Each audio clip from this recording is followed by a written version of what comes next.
Describe a person you know who is from a different culture. I'm not gonna lie to you. I've spent my entire life hanging out with only Vietnamese people.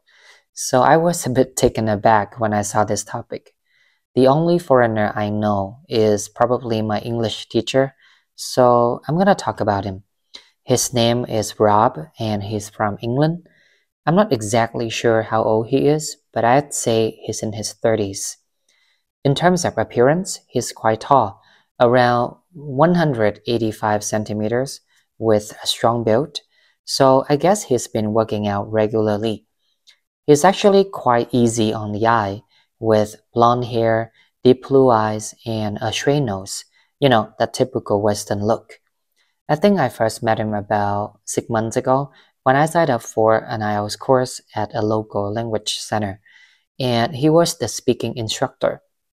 I still remember how the whole class was impressed when he walked in, not just because of his looks, but also because of his confidence.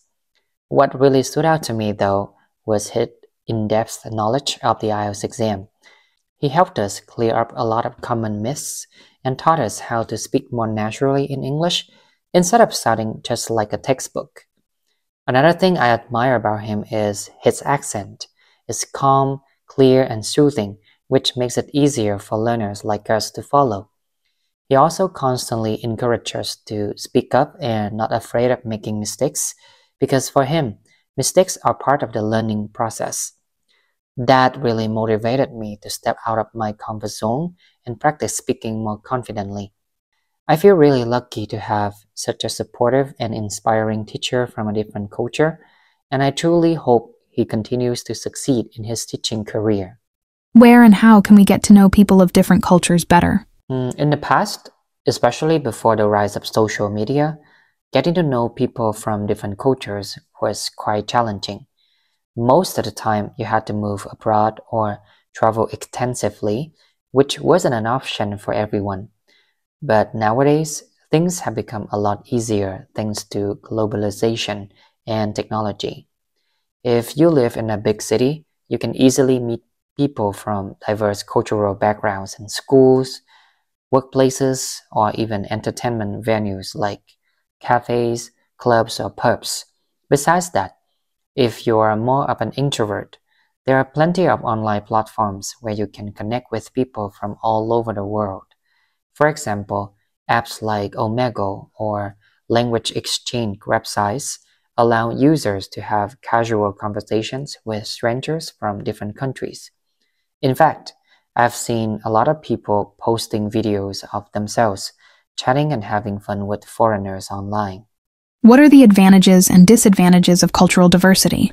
Well, on the one hand, cultural diversity allows us to gain a deeper understanding of different traditions and ways of life, which helps make the world feel more connected.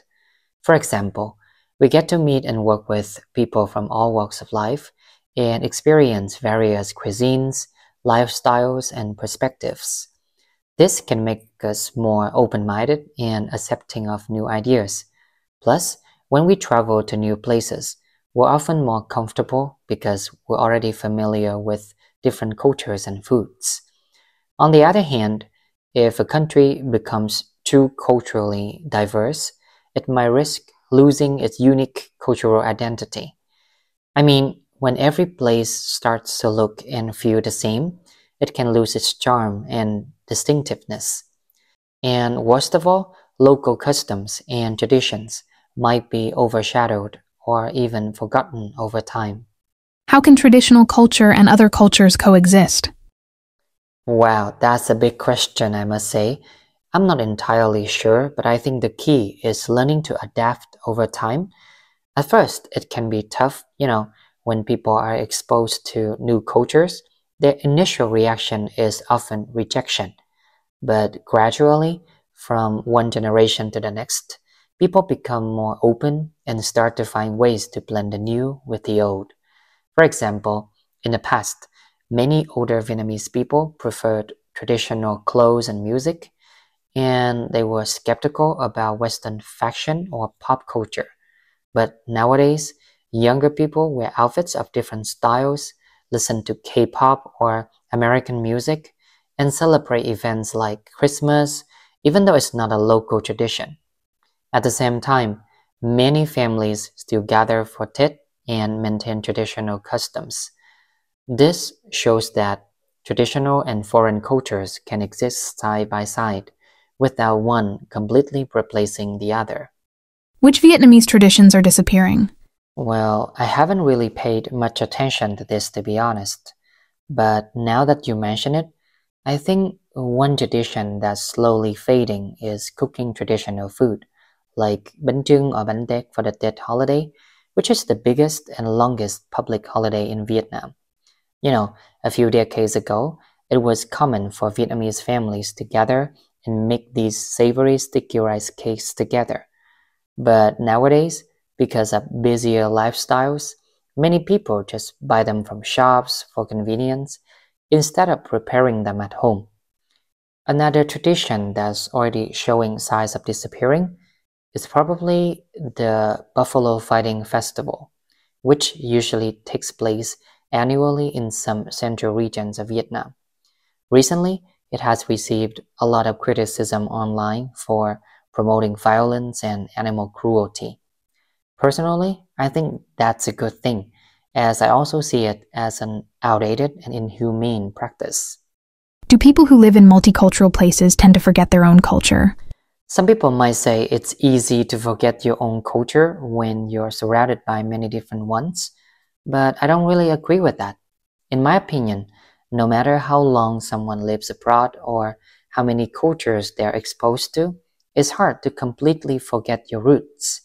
People may adopt new customs and adapt to their new environment to become more globally minded, but deep down, I believe they still hold on to their cultural identity. In fact, I know quite a few Vietnamese people who have spent years living overseas, but they still celebrate traditional holidays like Tết and cook Vietnamese food at home. So to me, it's more about blending cultures rather than abandoning your own.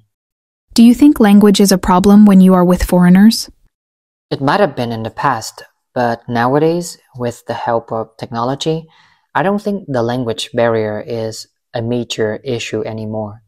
Even if I don't speak a certain language, I can just use translation apps on my phone to communicate. It might be a bit inconvenient and take more time, but in the end, we can still understand each other. And I think that's true for a lot of people these days. Technology has really made cross-cultural communication much easier.